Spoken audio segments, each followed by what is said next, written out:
Yesenia Covarrubias. I was in the reserves since 2000, but deployed during 2003. At the time of my deployment, I was in my graduating semester. My area of focus was a double bachelor's in psychology and communication studies. They gave us 3 days, we packed up and we literally left. So there was a lot of chaos. That's really what I remember from the beginning.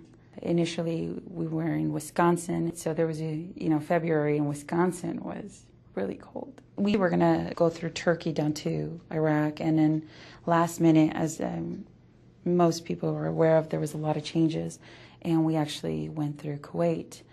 The initial process was really, really chaotic. Part of our unit went up to Baghdad, and my platoon stayed in Kuwait. When we got to Kuwait, the thing that stands out the most is it was hot, hitting 125 and above. It was just absurd how hot it was. Everyone was trying to figure out what was going to happen, the gear, the equipment, where we were going. We had an identifier, Fox 5, and with that means we do postal operations. When we were in Kuwait, our platoon landed about 3 to 4 different post offices.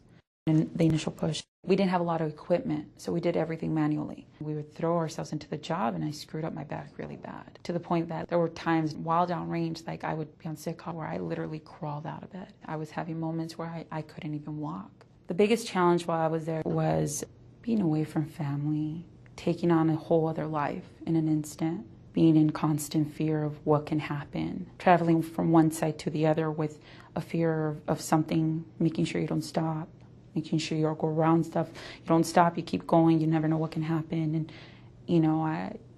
there were times that I didn't know what was the next step. You hear everything like on CNN, radio. I think in 2003 there was like a lot of reporting on the radio. And so we would all be in the barracks listening, and we all kind of came to terms with it is what it is. You just learn to just accept where you're at.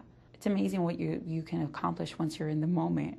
You just, you put your flak vest, carry your weapon, move forward. The good thing about the reserves, you kind of come back with the same people you serve with. At least I did. We kind of all grew up together. Being away from family over the holidays, over the year, over the time, these people become part of your life. The important thing to know is that people handle stressors differently.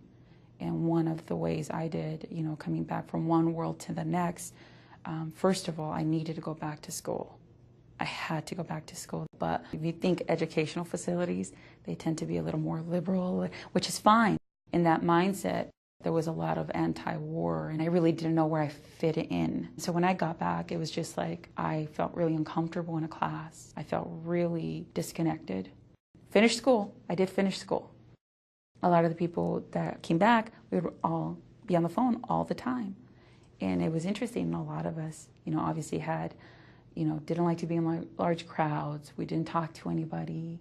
I'm from a Spanish background. I have a fairly large family and a lot of questions. And even though my experience weren't that as bad as others, I just didn't want to talk about it. I work at the VA. I'm a readjustment counseling technician / veterans outreach specialist. A lot of my mission is helping people understand, what is a claim? Where do you go? What are your choices? This is why it's important for you to connect with someone that knows what they're doing, because the way they describe it when they send it to VBA is how they're going to rate you. They don't know you personally. It's all on paper. I just think that my role is to empower our vets to use the system for their benefit.